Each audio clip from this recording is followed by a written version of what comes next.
este discurso, que é a coisa que mais me incomodou este ano, eu vou dizer o que mais me incomodou, de vocês viveram acima das vossas possibilidades. Vocês tiveram uma vida boa. É das coisas mais repugnantes, sobretudo para um cidadão que se considera de direita como eu.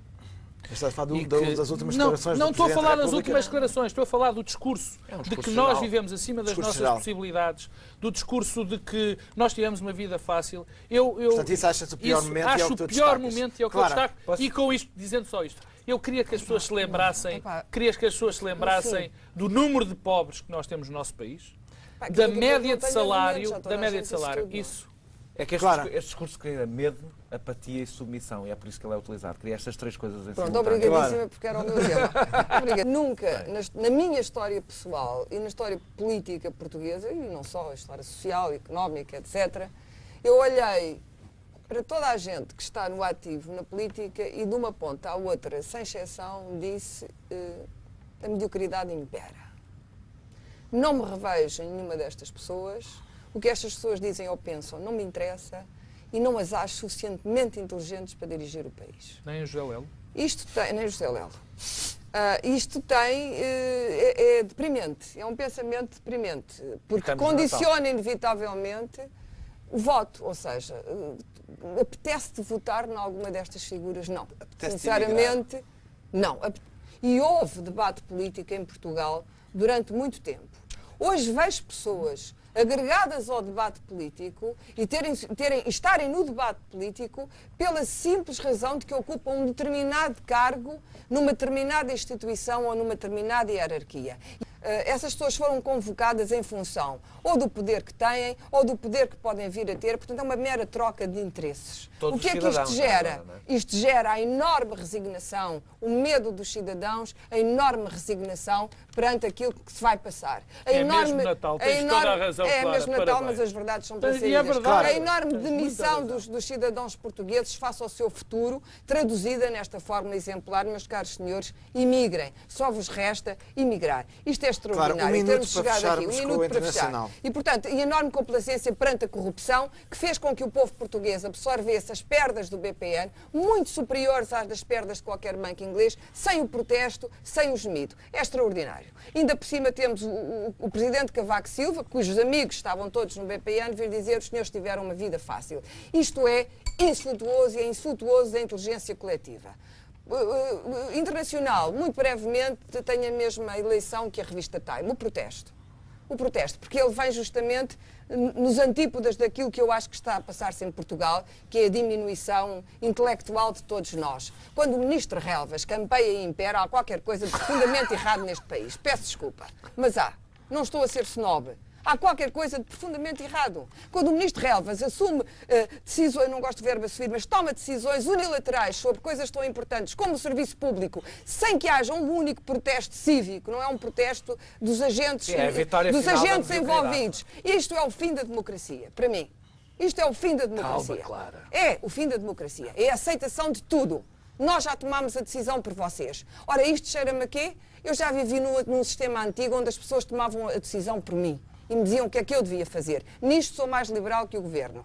E, portanto, o protesto é para mim muito importante. Occupy Wall Street, o protesto árabe, totalmente inesperado, ninguém estava à espera. E como quem já leu história e quem continua a ler história, coisa que estes governantes não fizeram, nem provavelmente sabem que o inesperado sabem que o inesperado acontece e mais. Sabem que quem comanda a história, de um modo kitsch ou não, como dizia o Kundera, são as massas. E o mundo vai mudar.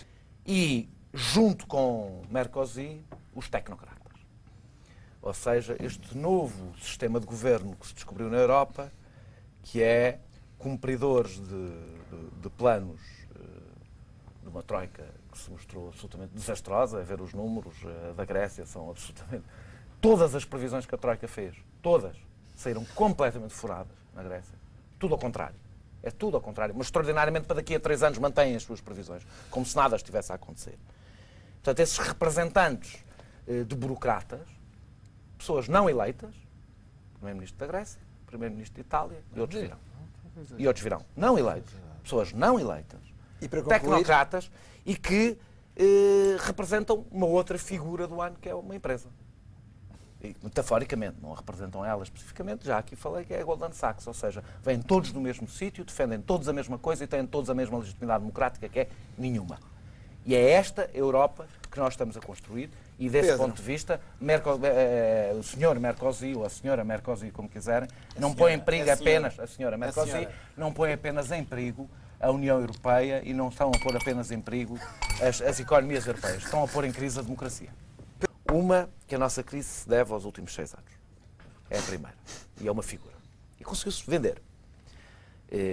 Por mais que nós mostremos, por exemplo, gráficos, em que se mostra o déficit e a dívida, e mostra que os dois grandes saltos nos dois dados foi 2000, com a entrada no euro, e 2008, com o começo da crise, da crise do subprime e dos juros e das dívidas soberanas, por mais que se mostre isto, não passa. És um socratista. Não passa. Não sou um socratista, não sou... Era uma ironia. Eu sei que era. Não, obrigado. Não passa.